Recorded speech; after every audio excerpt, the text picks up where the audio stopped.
திருவசனம் வல்ல சம்மட்டி கண்மலையையும் நொறுக்கிடுமே.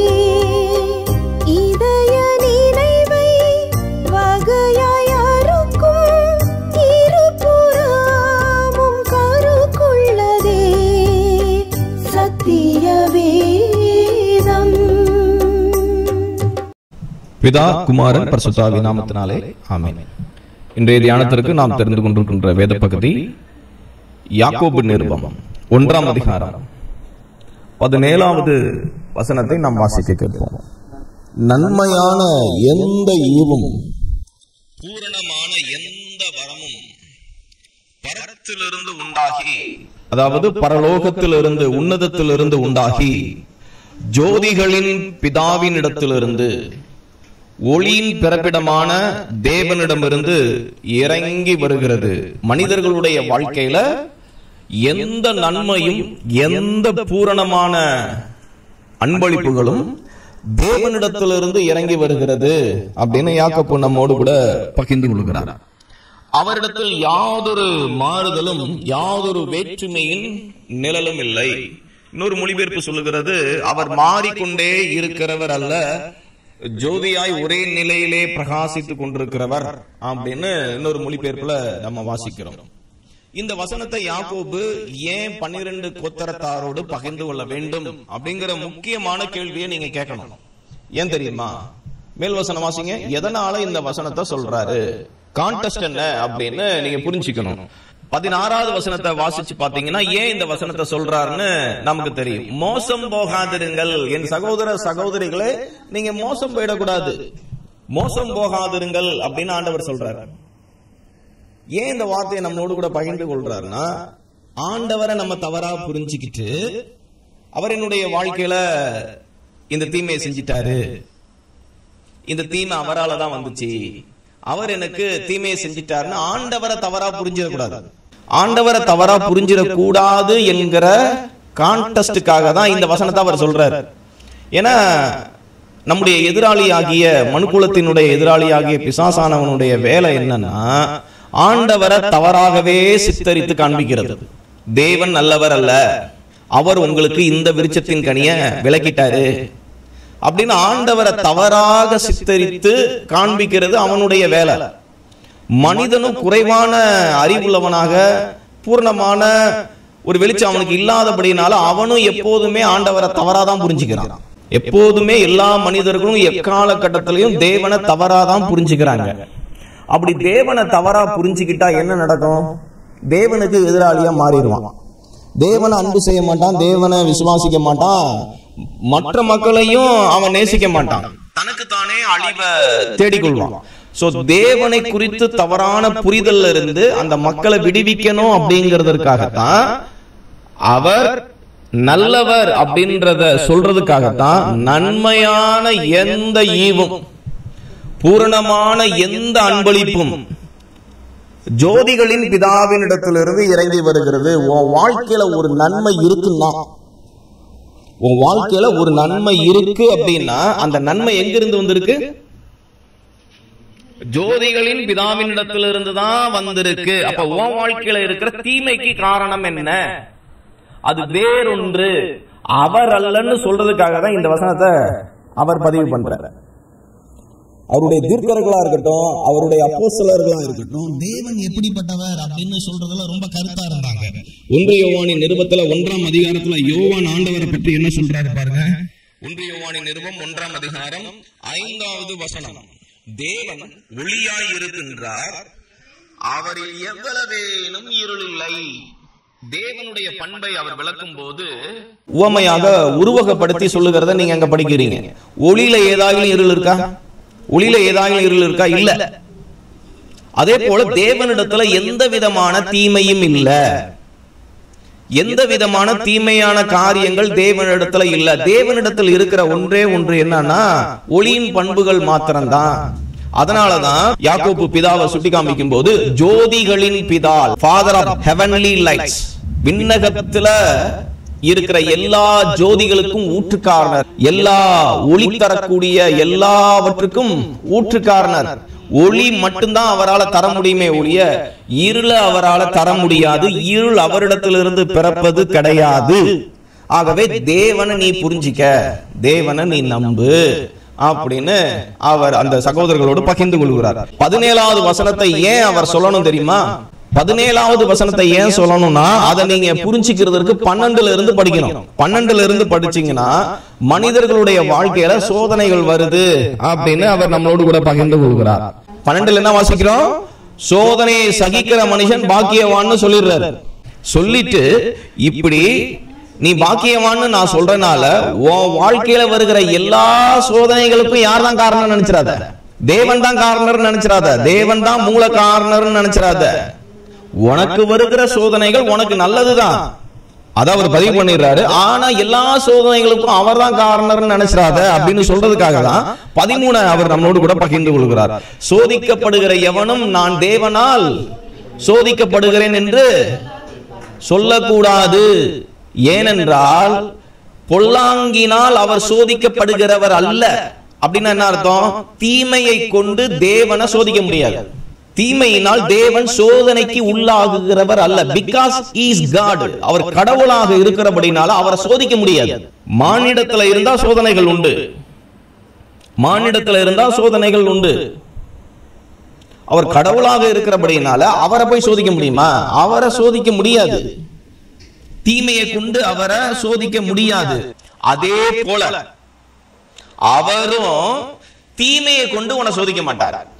அவர் ஒருவனையும் சோதிக்கிறவர் மல்லன் வருது இல்லையா, அதுல ஒரு வார்த்தை கொஞ்சம் ஆட் பண்ணீங்கன்னா நல்லா இருக்கும்.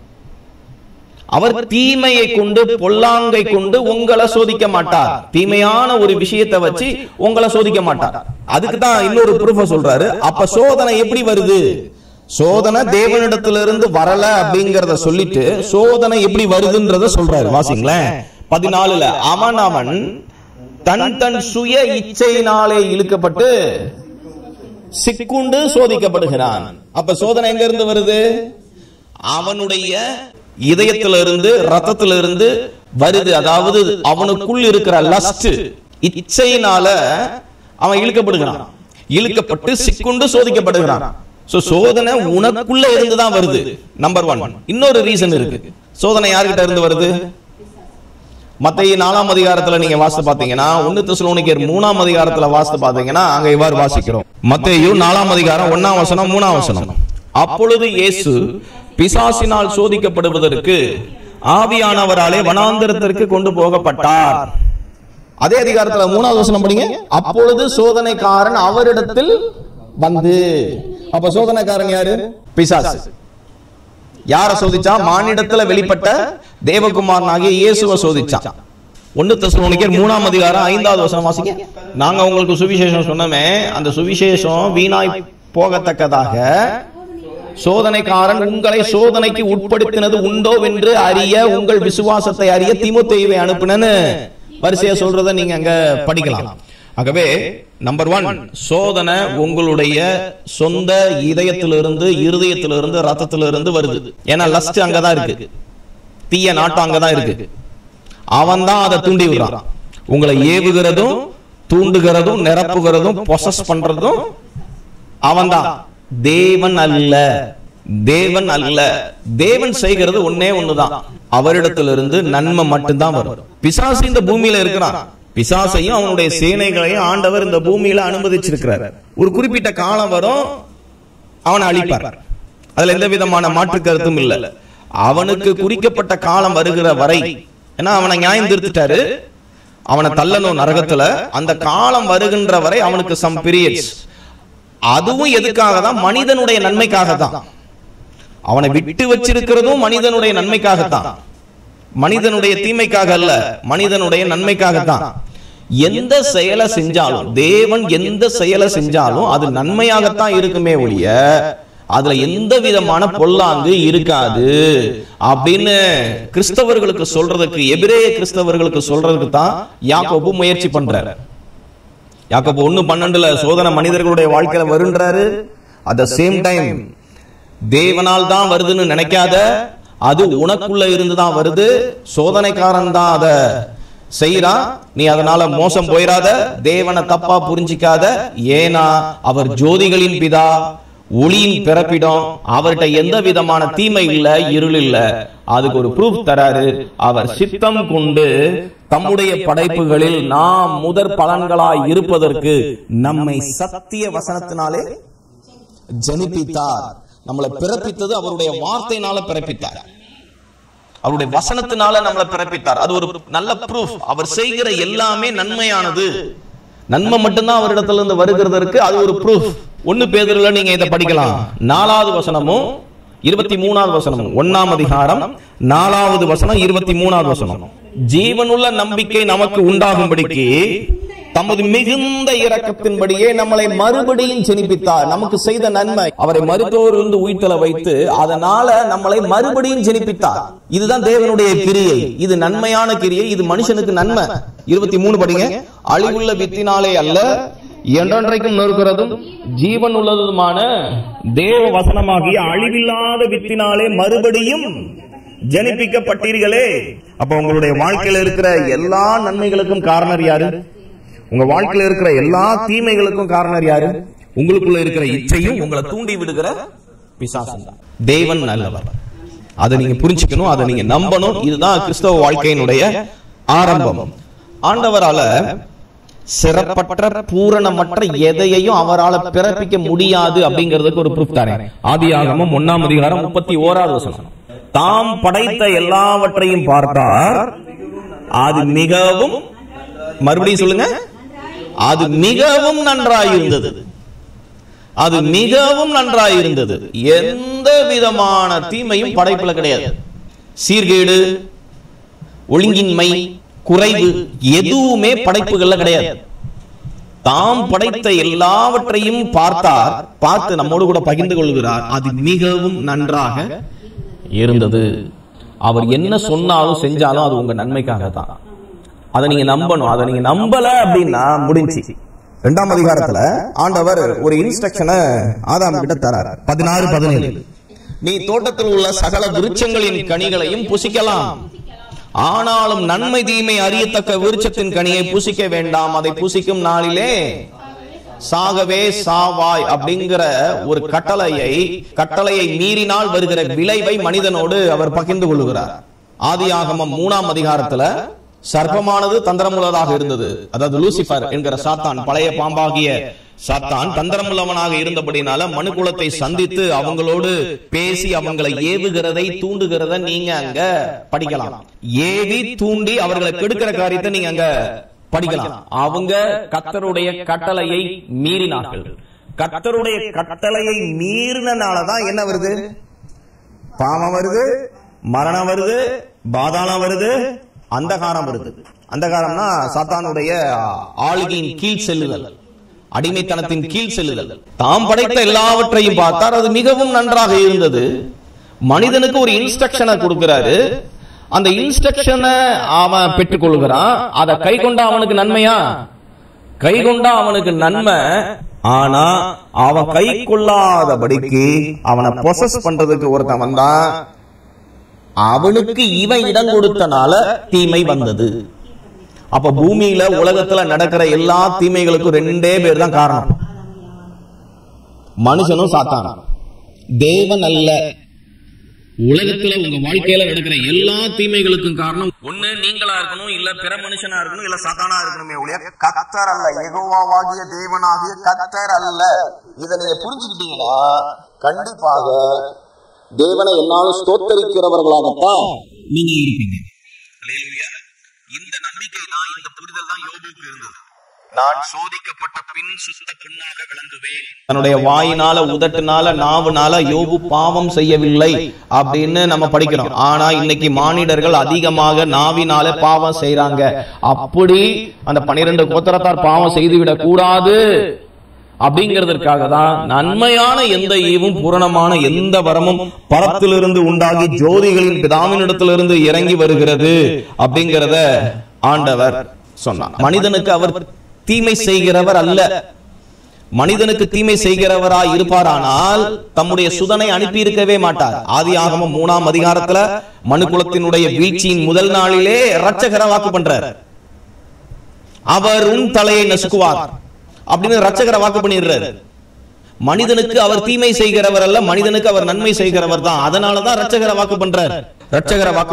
ரட்சகர் வருகிறாரு. ரட்சகர் மனுக்குலத்துக்காக மரிக்கிறாரு, அவங்களுடைய பாவங்களை நீக்குகின்றாரு, உயிர் தெழுகிறாரு. இப்ப ரட்சகரை நம்புகிற, ஏற்றுக்கொள்கிற, விசுவாசிக்கிற, தேவனுடைய சுவிசேஷத்துக்கு கீழ்ப்படுகிற எல்லாருக்குமே நித்திய ஜீவன் என்கிற நன்மையை அவர் செய்திருக்கிறார், செய்ய காத்திருக்கிறார்.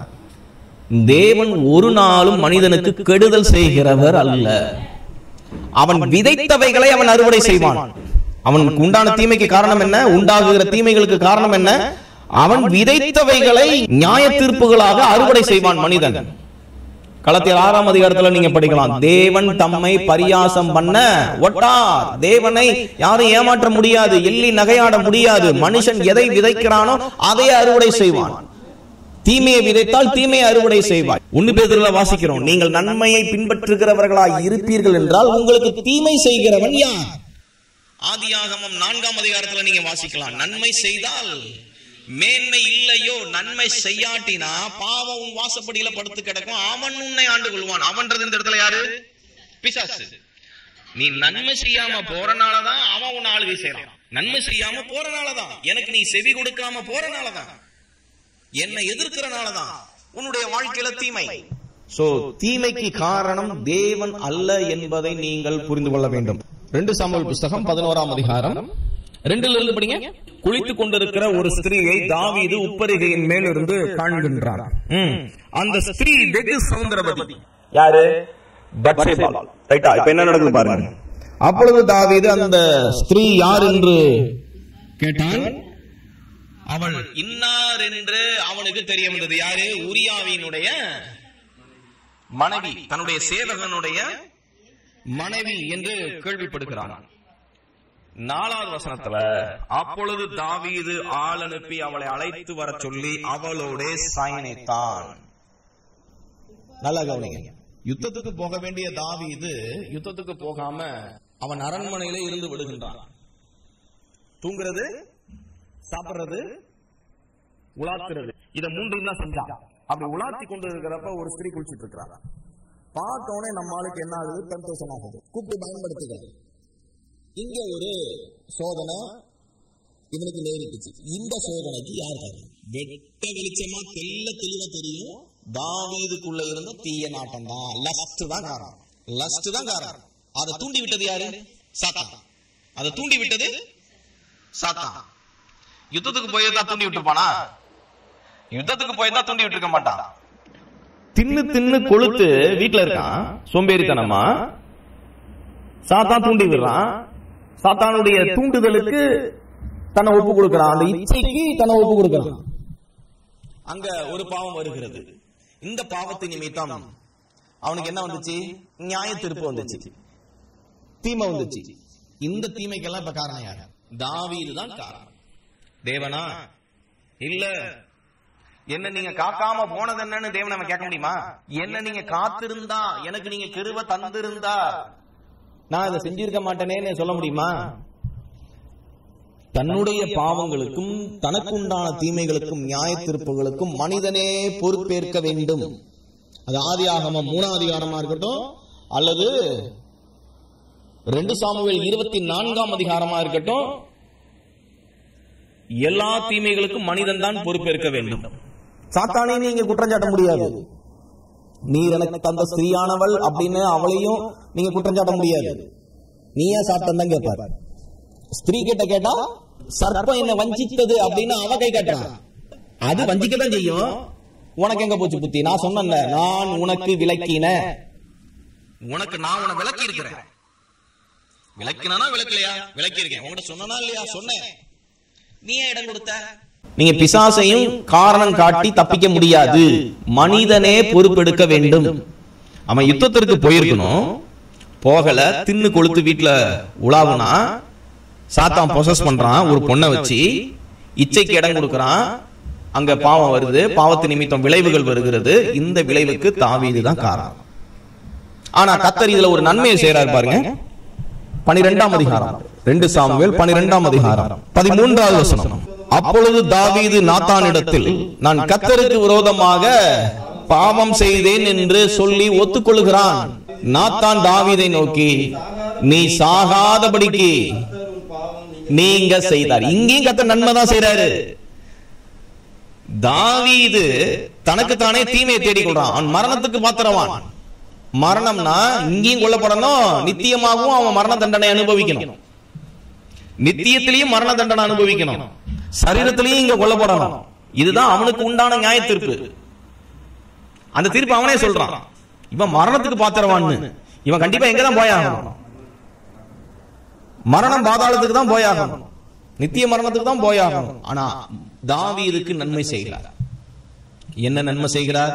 கர்த்தர் உன் பாவம் நீங்க செய்தார். நமக்கு வரக்கூடிய தண்டனை ஆக்கினை முழுவதும் யார் மேல வந்தது? அவர் மேல் வந்தது. எவர் மேல? தேவனுடைய குமாரனாகிய உங்களுடைய இரட்சகராகிய மீட்பராகிய இயேசு மேல் அது வந்தது. ஆகவே தேவன் நன்மையை மட்டும்தான் செய்கிறவரே ஒழிய உனக்கு தீமை செய்கிறவர் அல்ல.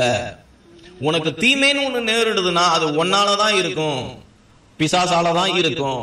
நீ பிசாசையும் காரணம் காட்டி தப்பிச்சிட முடியாது. நீ இடம் கொடுத்திருந்தாதான் அந்த தீமையும் உனக்கு வரும்.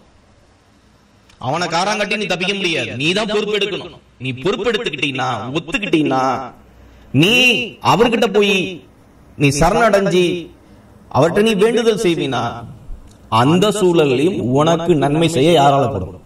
உனக்கு நன்மை செய்ய அவரால கூடும். ஆகவே நாம் ஆராதிக்கிற ஆண்டவர் நன்மைகளின் ஊற்றுக்காரனர் என்பதை நீங்கள் புரிந்து கொள்ள வேண்டும். 1 கொரிந்தியர் 10ஆம் அதிகாரம் 13வது வசனத்தையும் 2 பேதுரு 2ஆம் அதிகாரம் 9வது வசனத்தையும் வாசிங்க.